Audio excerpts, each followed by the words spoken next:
to the flag of the United States of America and to the republic for which it stands, one nation, under God, indivisible, with liberty and justice for all.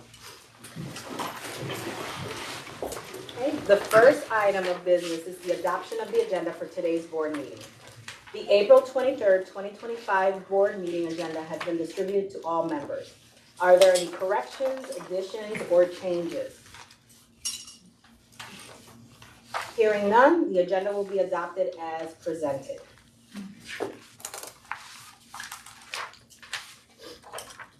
The next order of business is the approval of the minutes from March 26, 2025, which was the board meeting, and April 9th, 2025, which was the work session.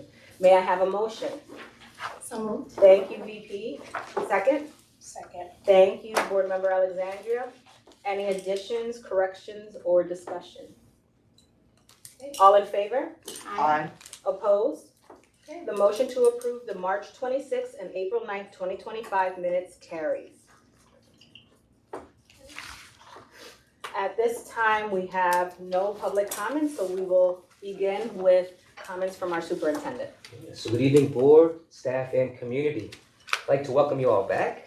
I hope you all had a restful recess and a wonderful holiday. We are officially in the final stretch of the school year, so let's finish strong. We also kicked off the New York State testing with our 5th and 8th grade science exams. Thank you to our team, all departments. All schools were prepared for completing the computer-based testing. Despite some statewide platform issues, testing was completed successfully, and our ELA assessments for grades 3 through 8 begin next week. A quick reminder on my upcoming superintendent coffee chats. I have one tomorrow evening at 6 p.m. and then one on Friday at 7 a.m. right here at Liberty, 530 Liberty. This week, we recognize and celebrate the contributions of several important groups within our community, our school community. After School Professionals Appreciation Week. Thank you to everyone involved in our after school and extended day learning programs. These programs are vital to our students and families, and they wouldn't be possible without the dedication and care of the staff who lead them. Our Administrative Professionals Day, a heartfelt thank you to all of you, administrative professionals, including office staff and assistants. You are the backbone of our school and our departments, and we truly appreciate your hard work and dedication. National Bus Driver Appreciation is taking place as well.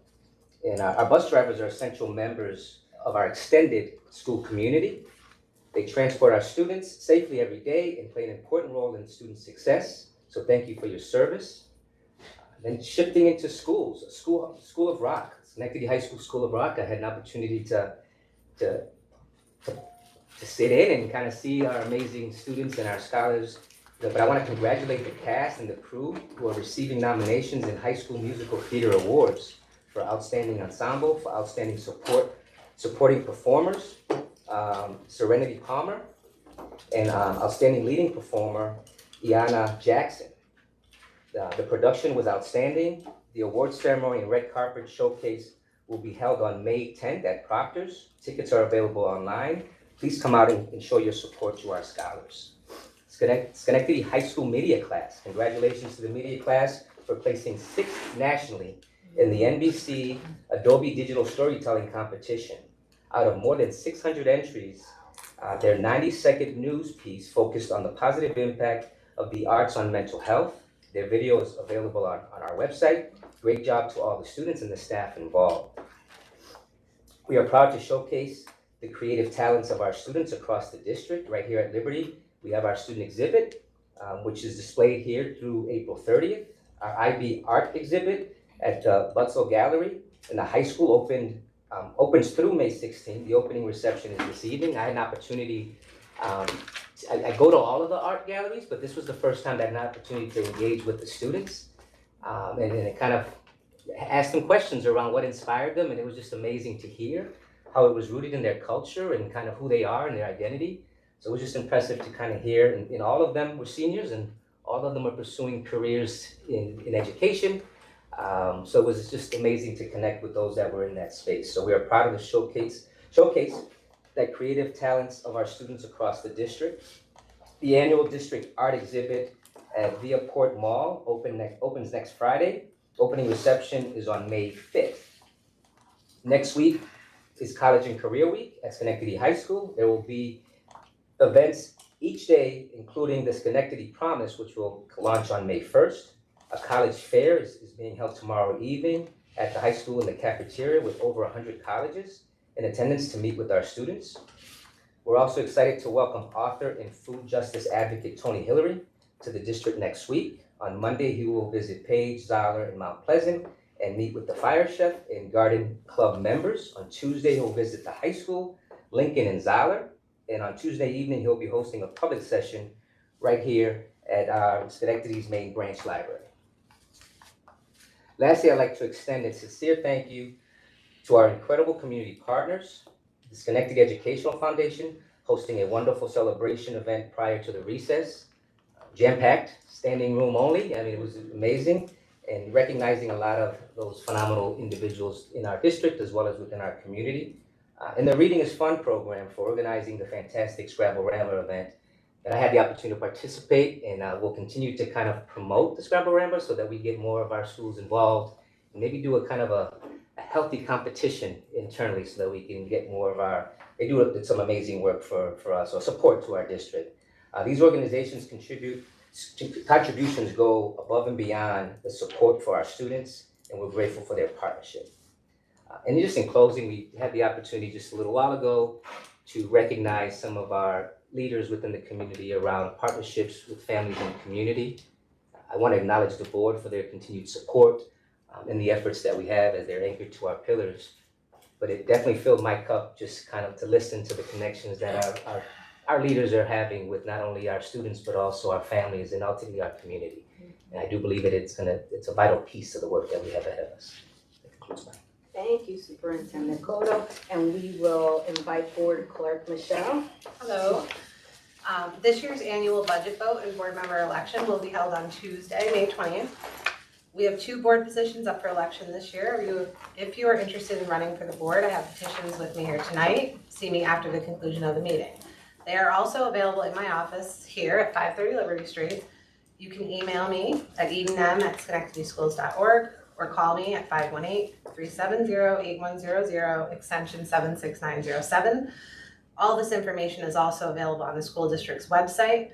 Petitions are due 1 week from today by 5 p.m. on April 30th. And we also do this voting season on our website. We have a poll place finder to make finding your polling location easier. Thank you, Board Clerk Michelle, and then we will continue on with board comments, and we're going to start with Jamaica, then Alexandria. No comment. No comment? Alexandria? I'll just elaborate on a little bit on Dr. Cotto, just highlighting our key partners, our bus drivers. As a parent and my child having transportation, I'm very grateful for the bus driver and the relationship and the rapport that my son has with his bus aide and the bus driver. I also have the opportunity to be a mom of a child who attends right at school, which is the after school program, and how much of a impact it has had on myself and my son. Just the convenience, I don't have to worry about after school when I'm working late. It has been very beneficial to us both, and also he attended the STEAM camp last week, and I was excited when he was excited to come home to talk about all the things that he learned and all of the fun that he has. So just grateful to be able to have these opportunities to help in my household. Thank you, Board Member Alexandria, and then Board Member Kathy. I just wanted to elaborate on a few of the things that Dr. Cotto mentioned. The Scrabble-rama, I was very disappointed to miss it this year. I played it last year, and I don't know where they get those 15-letter words, but they're very successful in doing it, and that is quite a compliment for the Reading is Fun group, and they benefit greatly from that. I was not in town. I was attending the National School Board Association meeting in Atlanta when School of Rock was presented April 3rd to 5th. And so I had arranged with Mr. Pej to go on the rehearsal night on April 2nd. So I got to see it, and I'm so glad to hear that they are up for some of those awards. I already have my tickets to the May 10th event. That's a great deal of fun over at Proctor's to see all of the schools that have participated, and it's a huge number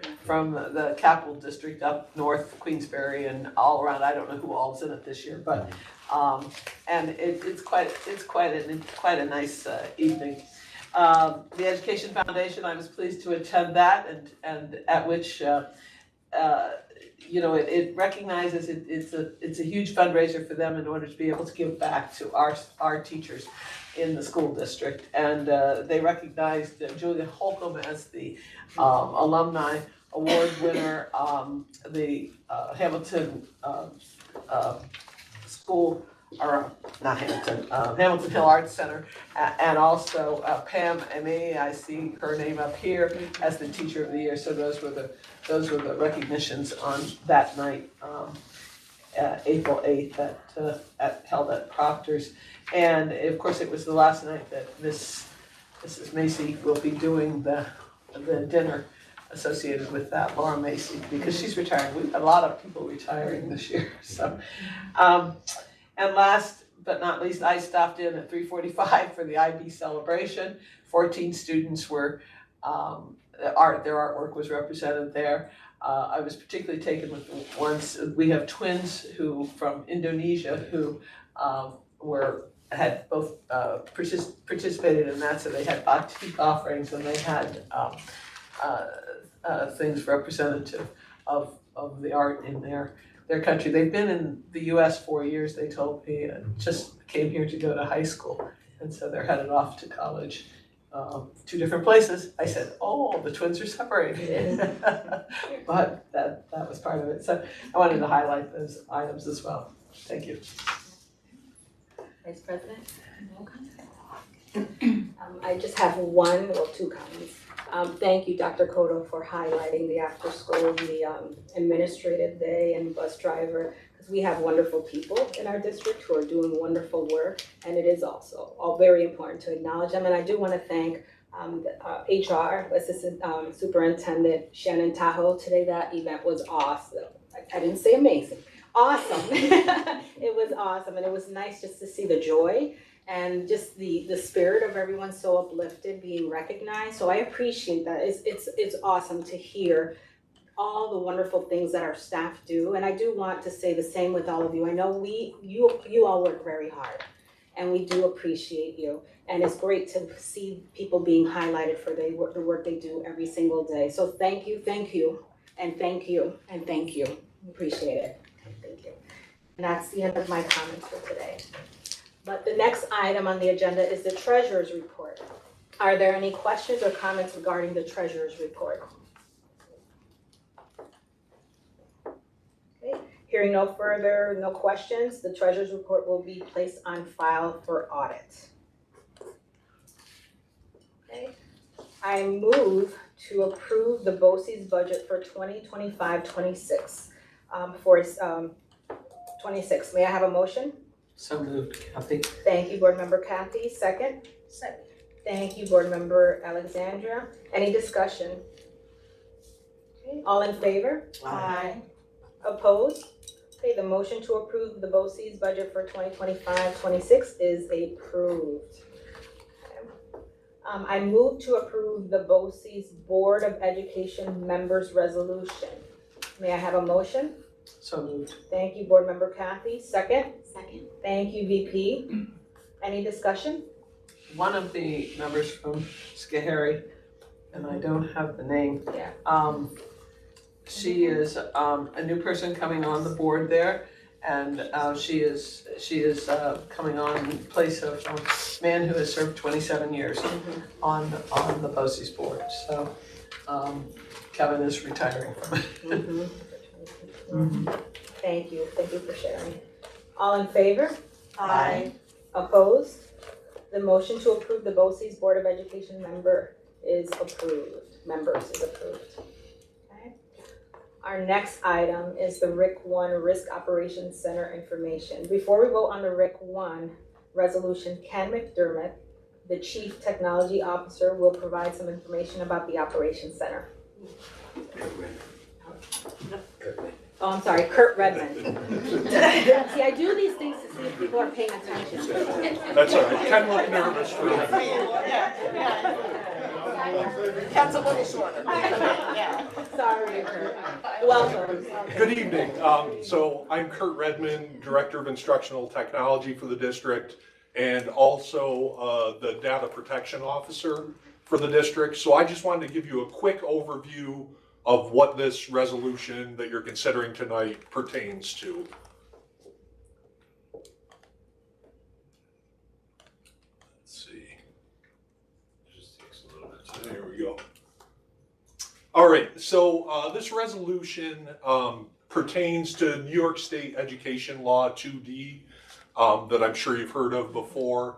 Some aspects of this law. One is the fact that districts have to have a data protection officer, so that is one of my roles in my position.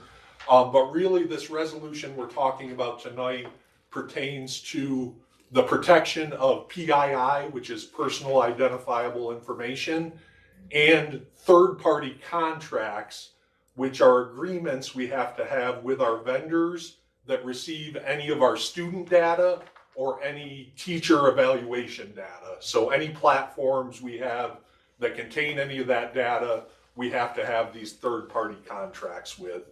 And just so the board is aware, we do have our board policy 5676, which pertains to Ed Law 2D and data privacy.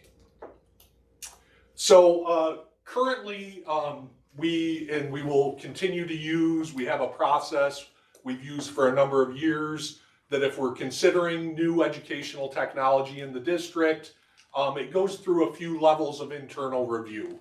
Amongst them is approval by the Teaching and Learning Office if it's something that pertains to curriculum and instruction. IT gives it clearance to make sure that it'll work with our IT systems. And then we vet it to make sure we have the proper Ed Law 2D data privacy agreements. The resolution that you're considering tonight has to do with how we obtain those data privacy agreements. So in the past, when this law was first initiated and up until this point, we have had to individually negotiate those agreements with each vendor that we work with. So we have a standard agreement that's kind of our gold standard that we worked with BOCES. BOCES would send that agreement to the vendor. The vendor sometimes would take a few days, sometimes a few weeks, sometimes a few months to get back to us. And it has been a drawn out process at times.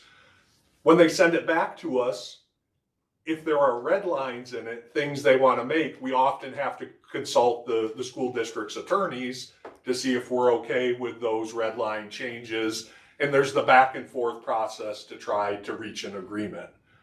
What the new process would be, the Student Data Privacy Consortium would be, is a state consortium that we would be a part of, where the consortium would negotiate the agreements for us. So what that means is, if, we would put in, they have their standard agreement, they follow the same, they know the rules that we have to follow, they do the negotiating for us, send it back to us to say, yes, we can do that, no, we can't.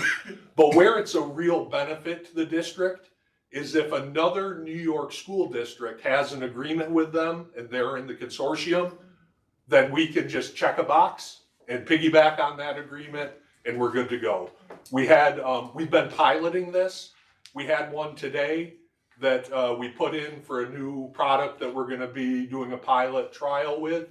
And within 10 minutes, I had in my inbox the thing to sign that we were piggybacking on the agreement. So that agreement in the past could have taken us anywhere from weeks to months, really, to reach an agreement with that district. So, a few other things that highlight on here is part of Ed Law 2D, we have to have a list on our website that lists all the approved programs that we have. So on the left there, it shows you kind of the old list, what that looked like. On the right is a much more user-friendly list that now comes out of the consortium that gives us what's approved, what's not approved from there. So really, I highly recommend that we move in this direction for our Ed Law 2D agreements. It saves us time and money. We don't have to be going to the school district's attorneys. We can, we have that information at hand. I will add though, if there is something that we get a chance to review everything that comes back. So if there was anything questionable, obviously we would flag that. And even if they deny an agreement, we still have the ability to do our old method with that company if we can't get the agreement through the consortium. The vendors love it because they're not negotiating with 700 districts in New York State anymore. They make one agreement, we're able to tag along on that. Also, in the chance that an incident does happen where there's a data breach of some kind, the consortium provides support, and we would have kind of the force of all the other districts that are under that same agreement if we had to, pursue anything with a vendor. It also streamlines the data destruction process. So meaning when we stop using a vendor, there's a form right on there that we can submit, and then the vendors have to prove to us that they have destroyed the data that they had for the district at that time. In consultation with the district's attorneys, they were in support of this as well and feel that, this would then be a yearly BOE resolution, probably, possibly at your reorganization meeting to just approve that, yes, we're going to continue with the consortium each year. So welcome any questions if there are any on the resolution, and thank you for your time. Thank you. Board Member Kathy? I heard about this the other night at the BOCES meeting, but I didn't hear how many vendors are covered at this point. So it is continually growing. Yeah. So I will tell you, in the pilot we've done with them, there's been some that we were the first district to initiate. Those still take a little bit of time to go through the system. But they're, the one today, there are many in there and growing all the time. I would assume most anything we're going to use probably by the middle of next school year will be in there because it's so much easier for the vendors. Okay, thank you. Any other questions, board members? Okay. Thank you, thank you. I move to approve the RIC 1 Risk Operations Center Information Resolution. May I have a motion? So moved. Okay, thank you, VP. Second, Kathy. Board Member Kathy, any further discussion? All in favor? Aye. Opposed? The motion to approve the RIC 1 Risk Operations Center Information Resolution is approved. Our final resolution that's not on the consent agenda item is this evening is the Visual Arts Curriculum Information Resolution. Before we vote, Erica Wardell, the Assistant Director of Visual and Performing Arts, will share some background information with us. Welcome. Thank you very much, and You're good welcome. evening, everyone. Good evening. All right. Tonight we're going to be discussing the visual arts curriculum and program review that we've conducted with all of our visual and performing arts teachers. Let's see here. Under our pillars, we're going to be focusing on how this visual arts curriculum will really enhance and develop our passionate people, our teachers, in order to support our student and graduate success.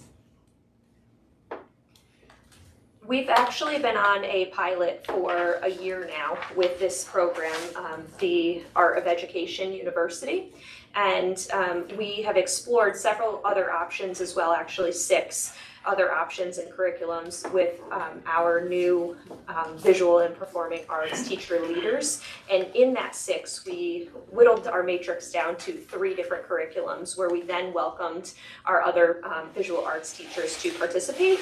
We had 75% of all of our teachers willing to participate and actually dig deeper and do the research. And of those 3 curriculums, it was very evident that the Art of Education was far superior. We currently don't have a digital curriculum. All of the curriculum that we use so far is everything the teachers have created, so this is something very new for us. In addition to the curriculum, it offers many other resources. So what are the teachers saying about it since they've had a year to practice? They said overall this is the best resource for teachers, especially when it comes to the content and assessment materials. We've been growing in our area for grading and for equity, and the work we've done around curriculum and assessment, this is definitely in alignment with the work that we've been doing. Some of the teachers also said in-depth professional development is wonderful. The focus on advanced pedagogical strategies is great, and it's a strong option for comprehensive growth for our educators. It's the best option for varied experiences for all of our art teachers. So it's differentiated for some of our newer teachers coming in, and then teachers that have been doing this for a really long time, it still offers new strategies and ideas for those teachers too.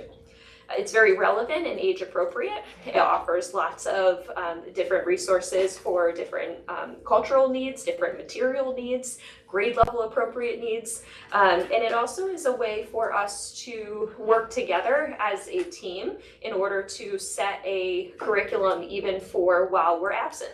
So across the district for all elementary schools, we can now work with the teachers to create what are the students going to be learning when we're not present in the room. And that'll be really helpful because sometimes we do have different teachers stepping into the room as a substitute teacher that may not have an art content background. So this is really important piece for us. And it's also a really good blend of structure and flexibility. So what we looked for too is we really love in the art world being able to take what's happening in the current events in the real world, or maybe there's a strong interest in the student population that year for a certain theme or topic. And it's really important for our teachers to be able to choose what they're teaching as long as they're still following with under New York State standards and also within the curriculum that we've built under these themes. So this is a great way for us to have structure still and offer solutions, but still having that freedom. So in here, actually, I might ask for one of your help for a moment. There's two video clips. There's two parts to what the purchase would be in this suite that we purchased. The first part is the Flex, and it's the curriculum that we'd be looking at. And there's a quick overview video, and then there's a quick overview video on the Pro portion, and that's the professional development portion for teachers.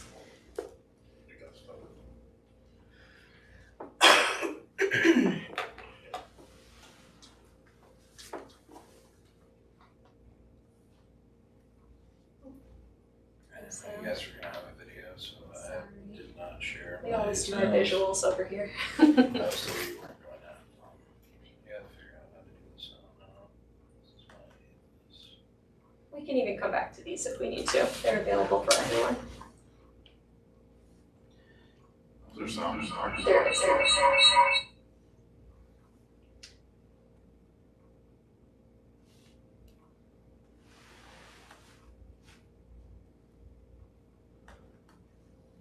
Well, we're enjoying the pictures. So instead of just playing the video, they're available to you, but the Flex curriculum really is broken down by several different methods.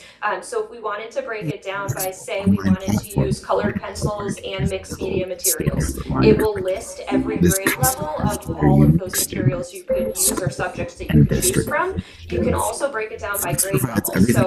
So something that we often don't see is a pre-K level options for us. So this also offers all the way down to pre-K through 12th grade, so it's really helpful for us to really target every grade level. Some of the additional resources, I'm actually going to skip this one and go back. Videos, assessments.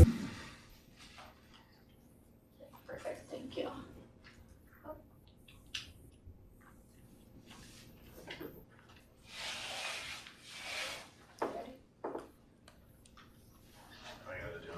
Perfect, okay.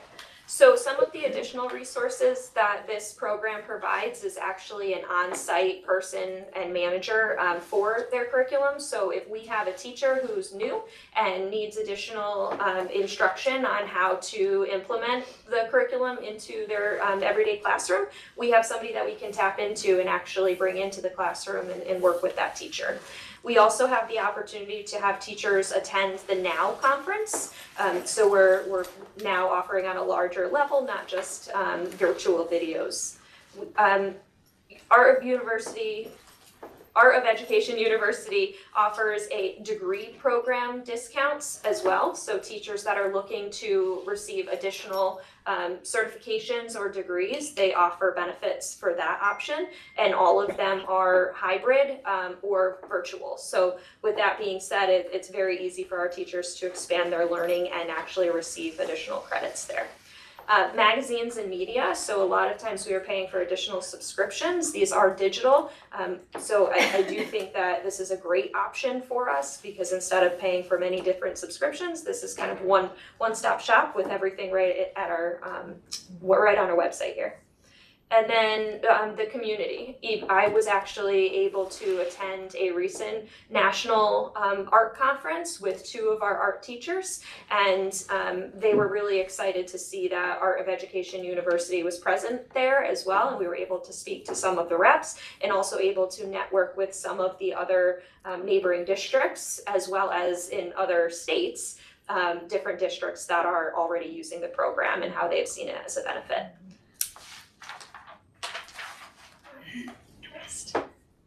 I can do it.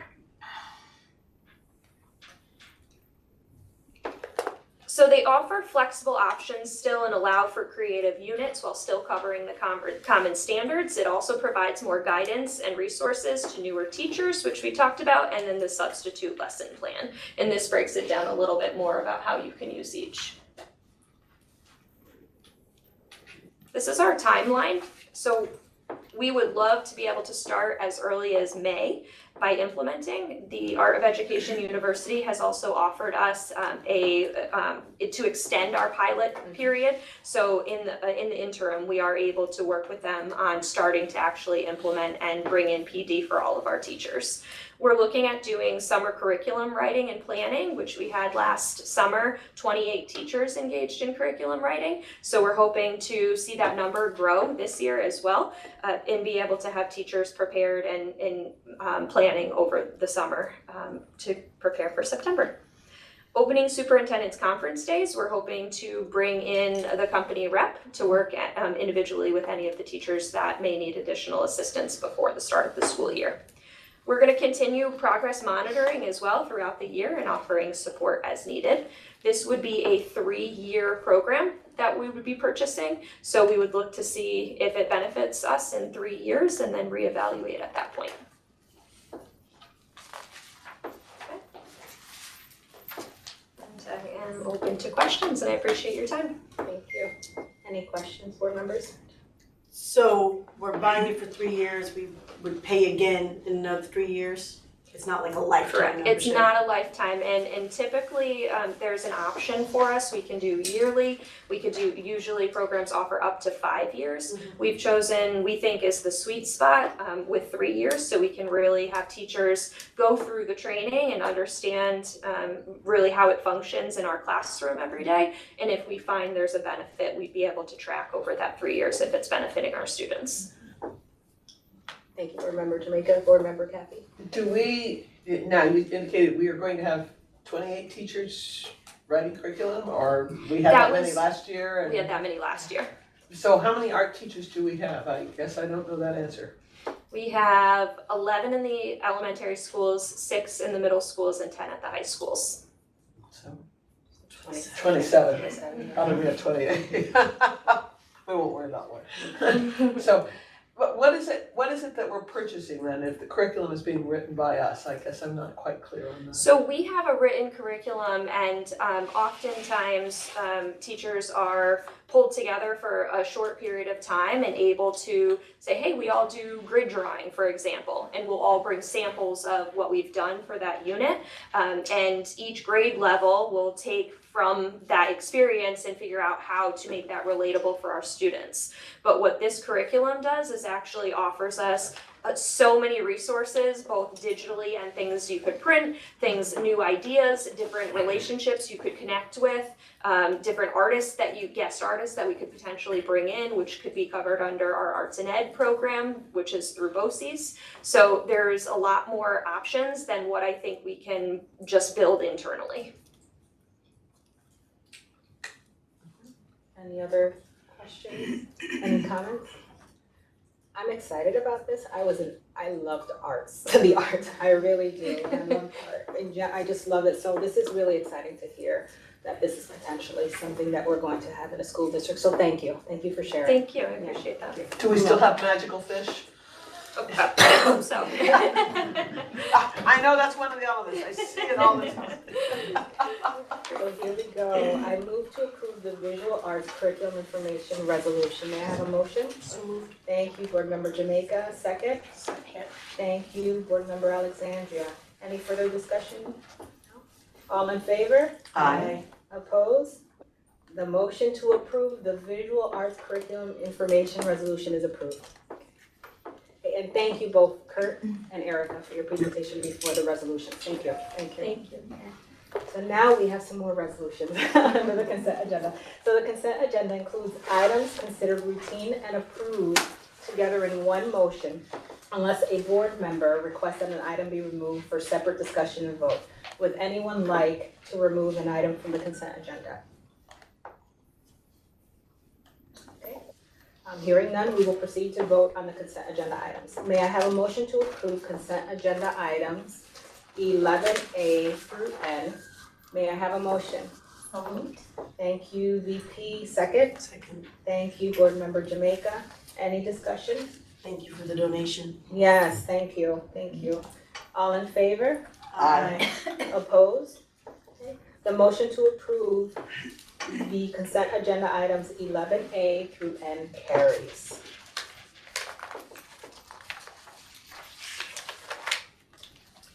There's no unfinished business, so we will move on to our presentation. So our CFO, Terry Galui, will be presenting on the 2025-26 budget before we vote. Welcome. Thank you. You're welcome. Thank you, everybody. As you just mentioned, tonight is the budget adoption for the 25-26 budget. Unfortunately, New York State has not passed their budget, but based on their earlier projections of the governors and feedback that I have received, we're going to move forward with the information we do have as of January with the governor's proposal for the budget. There was some slight changes in that based on the Rockefeller Study Institute, and we believe at this moment that what she presented would be passed, and that's the feedback we're getting currently, but anything could change moving forward. But I feel comfortable if it did change, we should be in a good place. Just wanted to put that out there. As always, our pillars, our budget, and just it's going to be a quick review. We've been doing this process since January. Not much has changed. We added some additional positions to the budget. Some numbers have changed. That's just basically using a little bit more of our fund balance that we have enough of reserve in the current year sliding over. Our mission, sound fiscal financial budget to maintain our programs. So basically, budget adoption tonight, you're going to adopt the 295, 514, 615, $17.8 million increase, or a 6.4% increase. We are going once again, 0% tax increase, which is, I believe, our 7th year in a row. It maintains all our current programs and staffing level, and actually adds a few more positions throughout the district that I'll touch on a little bit. And again, we're really going to concentrate this year. Superintendent wants us to concentrate on our academic return on investment. For all the programs we have initiated and have implemented over the last 3-4 years, what is our now academic return? We're really going to dig deep into making sure that what we're adding to these buildings and adding to our programs is going to be working moving forward. So I just wanted to highlight a couple items, or a few I should say. We talk about all these. I presented everything in the buildings, presented all the positions. HR did a wonderful job. So I just want to just highlight that we're going to continue supporting our community school partnerships. Our extended learning time that we provide after school, right at school, the various clubs throughout the buildings, all levels, our student enrichment programs, and summer enrichment programs, and our STEAM camps. All this is included in the budget. We always concentrate on the things that are maybe not positive, but there are a lot of positive things happening in the buildings. In addition to our parent liaisons, our climate and safety changes, additions at the schools, student support services, we can continue funding all those. adding a few of those positions. Now we're looking to have a restorative practice specialist in every one of our buildings. Before that was not the case. We were grant funded, but we have added those positions. We're adding 6 new ones throughout the district. So that will provide Andrea Tote Freeman the opportunity to place them in each of our buildings. Student engagement and attendance specialist, we're really going to dig deep and see, if these, again, academic return, what's going on, why aren't our students coming to school. A new thing that is on here, like we always have, we've been leasing space down in downtown Schenectady City as our campus. Now there may be an opportunity for us to lease another building. It's not quite yet finalized, but it is included in the budget. A building close nearby, so hopefully, with that change, we'll offer another program opportunity for our students who may be crammed into a different building, but that is currently in the budget. We should have more information about that in May. Looking at maybe an annual lease agreement and then potentially purchasing a building that will support a program that we currently are running, but more details will come on that, but it's also included in this budget. But I just want to be transparent, like, oh, we didn't know about this, but that's in the budget for a local building. Fine arts and athletics, we always say the various programs that we don't really talk about much, but we do, it is part of our budget. It's, as Erica just presented, our art program has expanded and has been doing wonderful things. So it's something we continue to support, after school programs and proctors and everything like that. So we do support that in our athletic team. We're trying to grow that back to where it once was. So we continue funding those programs. We have wonderful AVIT and IB programs in our middle school and high schools that we really don't talk enough about. Kathy mentioned it earlier today, but these are 2 great programs that we make it a priority to fund. We provide the professional development for our teachers to go attend these, to come back. I just want to really focus on those type of things that we don't really do enough. Freshman Learning Academy, that's a new building that we are opening up, Amborg and Van Corlear. So it's not that it's part of the budget, but we're moving back into those spaces. So bringing those buildings back to online, as part of the budget process and our capital project process, and we're on time with those as they've been presented previously. And just the completion, they may have almost been done, but we're pretty much completed our Mount Pleasant fields and the tennis courts. If you had a chance to check those out, they're really nice, actually. I think the Mount Pleasant field might be one of the nicest ones in Section 2, believe it or not. I just wanted to highlight some of those things because we've been talking about all the various items, but these are really the high level items that we've been concentrating. And before I go on, I like to thank I'm presenting the budget, but it really is a team effort. Not only my office and my people, but all the different various departments. They really do provide a lot of input, insight. I'm bugging them, on a regular basis. What is it where they're bugging me? Can we include this? But we work well together, but without them, obviously I can't create a budget. So really identifying in the buildings, giving them the opportunity again to create a budget, what they want, what they need, and us looking at it at the high level, but they're really down in the weeds and let us know what they need. Next slide. As we have to present in budget adoption part of New York State requirements, just a 3-part budget broken down by the administrative piece, program piece, and capital piece, very consistent for prior year. Nothing major to report there. Just wanted to provide you with the breakdown of our expenditures by object code. Oh, sorry, that takes a while. The revenue, nothing's changed since our last presentation. Like I said, we added a little more fund balance, but we are reducing the amount we're using from the prior year. State aid, the $222 million that we are projecting, same as last meeting. 0% tax increase again. That is 7 years in a row, so it's really unheard of. And again, we spoke about this. Our ARP funding, I know that went away, but we continue getting increase in foundation aid. Fully funded, $15 million each year for the last 3-4 years, and then again this year, the increase about $17 million of our state aid, including not just foundation but other program expense-based aid. So again, feel comfortable enough going out with a 0% tax levy increase. Budget just based on the objects, just want to give you an idea what a picture looks like. Normally you do it by department. I also have this included, but just where does our money actually go to? High level of salaries, and this is salaries included not just for educational, but all the support salaries throughout the district, and benefits. Obviously, those are our 2 highest areas that we fund. And then all the various categories throughout the district. I do identify like our BOCES services, is a high level. We do receive a lot of services from Capital Region BOCES. Our IT program is supported by that. We get a lot of curriculum work through them, a lot of training, professional development, and instructional support.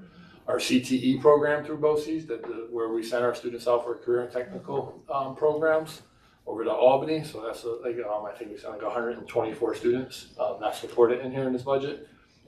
And just our various tuition, as you can see, I have charter, public, and health services. When we have students attending other schools outside of our district, like at a private school, that public school, we have to pay them to provide the nursing services, some other services. We also bill other schools for that purpose. But those are some pretty big expenses that we have for tuition for charter schools, other public schools, special education, the private placements, and the tuition for BOCES special education students. And then our debt service, which is on there every year, is just basically paying for our prior projects that have been on the buildings. And everything else is on, on transportation, a large one. But, also point out our student activities. This is where we provide money to every building throughout the district that allows them to do their field trips, their field days, their graduation, moving up ceremonies, anything related to those. And I think it's like $35,000 per elementary school, which is a lot of money. Middle school is a little bit more because they have more students, and then the high school. So I just want to point that out. We allowed them to identify some items, some a little more aggressive than the others, but we put a little cap on it. But they're able to do a lot with those monies, and it doesn't include the transportation piece. So it's just actually the student activities, field trips, and those type of items. Conferences, our professional development for our teachers is also on there. And that just includes like attending the conferences, the travel, and everything else. Doesn't include when we have professional development salaries, that would be up on the salary lines, like what we pay them to attend those professional developments. That's just a different slide that we haven't really, like the utilities and all the buildings and operation maintenance. And then just the graph that shares that, it kind of shows you like the big pie pieces, obviously the salary and benefits majority, a little less than most districts in the area because we have some other programs, but it's the percentages. Usually see those about 80% in school districts. Ours is like around 63, I think, if you add them together. So we're still, providing not only those benefits, but also our various programs.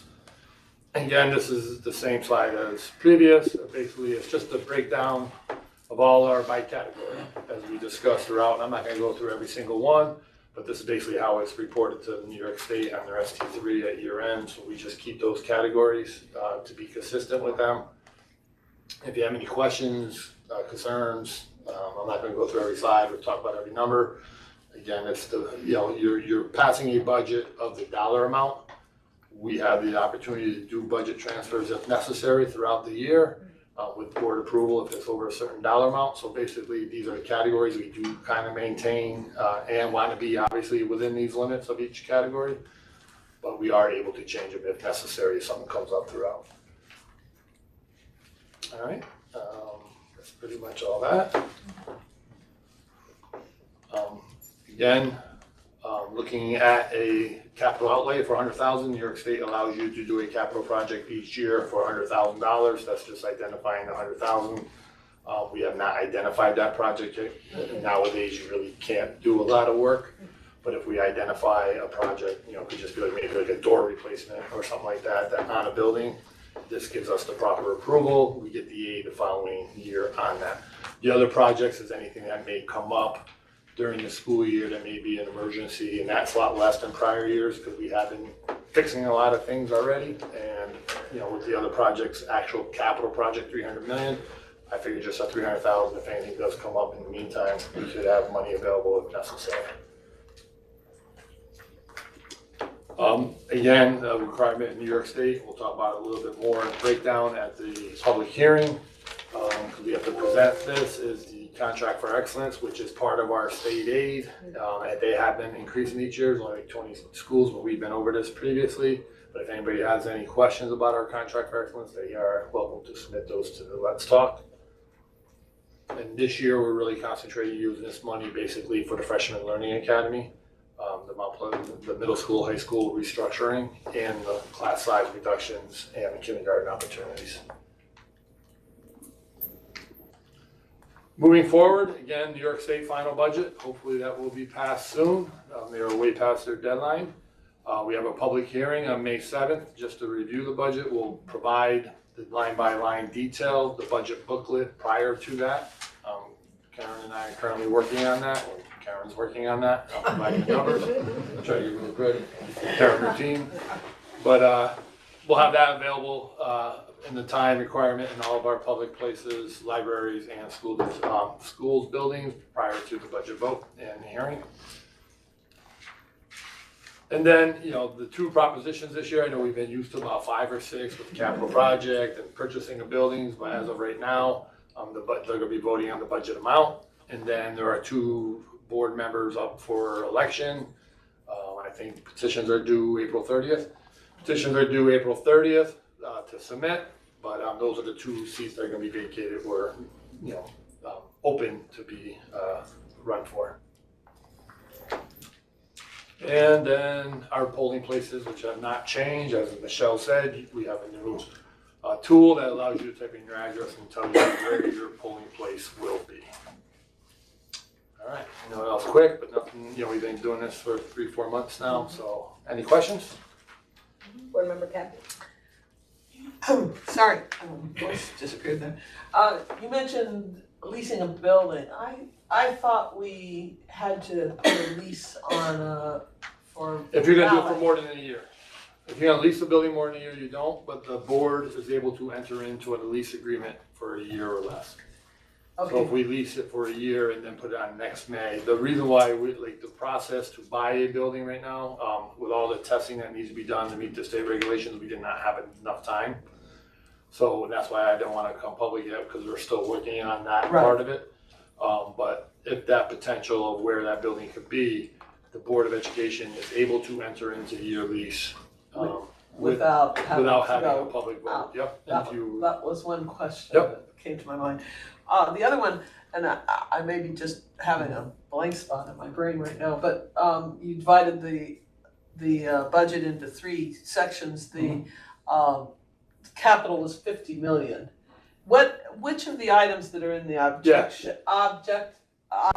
list it's kind of combined. compose that Yeah, capital piece? It's combined when we do the, Debt. when we do the public hearing, I'll have it broken down by administrative program and, capital, but the capital consists of our debt payments That, I know that's 18 million, so that, and the operation and maintenance, which is, that's not gonna add up to that because I have the operation maintenance salaries in the salary line. okay, But part of it's on there, so anything to do with operation and maintenance, and our safety and security. okay, I guess I just didn't remember having seen that capital, I Yeah. wanted to differentiate that from the $300 million projects that we Yeah, it's totally separate, nothing to have do with it, going, it's just, nothing to do with building and yep, construction. it's your and so debt forth. payments, definitely of prior projects that you pay in the current year of the borrowings that you have done, we have done.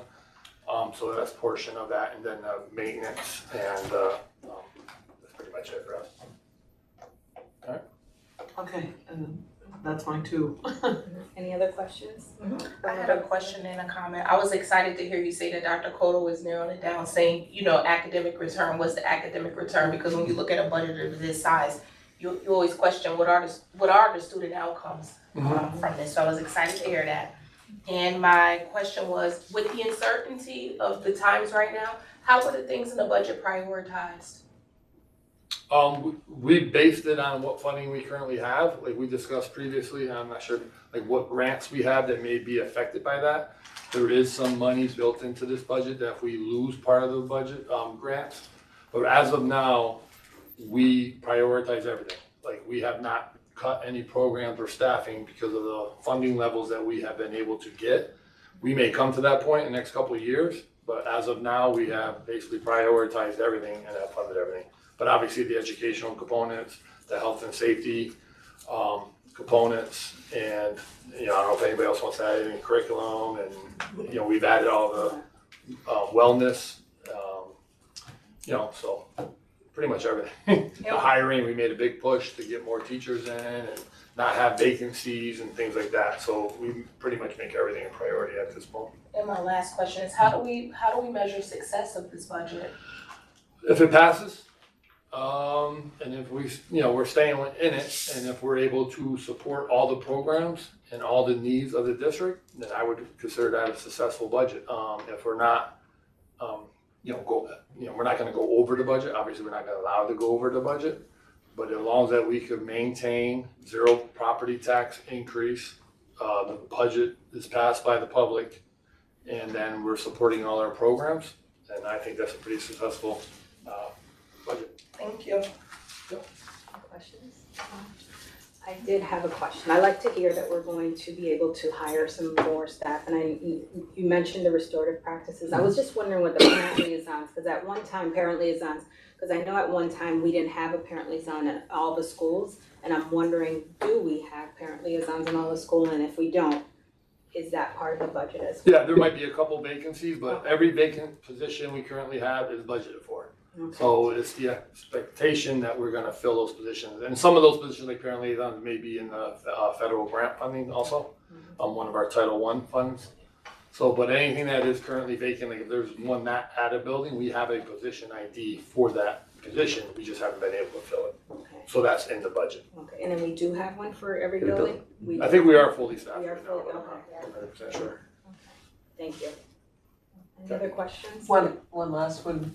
The $4 million that you mentioned at our last meeting, that is encumbered but not necessarily available to it. Have we heard anything about? We have not. I know there's an injunction out there for all the federal funding that was cut, and I think there's just so many that's going on right now that they have not stored it or have not had any movement on it. Okay, so that's the 4 million we may have to accommodate within, because it's encumbered already within. It's not in the this general already. fund. It's not in here, but Yeah, it it's- might have to move in. Yeah, have to move over from the capital fund, but if we already paid for it, that would be. Which would something take from something else, Yeah. presumably, that we plan to do. potentially, yep. Any other questions? Thank you. Thank you. Thank you. Okay, I move to approve the budget adoption for 2025-26. May I have a motion? So moved. Thank you, Board Member Kathy. Second? Thank you, VP. Any further discussion? All in favor? Aye. Opposed? The motion to approve the budget 2025-26 is approved. And no public, any comments from the board, public? I got something to say. Sure. We're ending, right? Mhm. Sorry, public. Yeah. Public comment, sorry, public. I wanted to just highlight that the city of Schenectady this week is highlighting fair housing in our community. So if there are any families, parents, students that would like to come attend, we're having a luncheon at the Doubletree on Friday from 11 to 2 p.m. There'll be workshops for parents and people in our school district to help guide what are the protected classes, the uncertainty surrounding fair housing right now, and demystifying affordability. We'll have lunch, we'll be highlighting some change agents in our community who have been actively addressing fair housing in innovative ways here in Schenectady and throughout the county. So if anybody, any of our parents, our teachers are interested, I do have some free community tickets, and you can just contact me if you would like to attend. I'd like to plus one, because the city actually did a really good job of reaching out to community organizations to say who are the people that you know. And I'm very glad, I believe we had 7 individuals that we were able to give free tickets to from the community, which includes 2 of our members from Big Picture. Because we have 2 interns. So, so really excited that, appreciate y'all reaching out. Thank you, Board Member Alexandra and Board Member Jamaica. Any other comments? Okay. So as permitted by New York State Open Meetings Law, we're now entering executive session to discuss confidential personnel matters involving staff. These conversations are private by law, and we appreciate the community understanding and support as we fulfill this part of our responsibility. May I have a motion to go into executive session? Yeah. Thank you, Board Member Kathy. Second? Second. Thank you, VP. Any discussion? All in favor? Aye. Opposed? Have a good evening, everyone. Have a good evening, and thank you. I know it's only 7:30. It's not just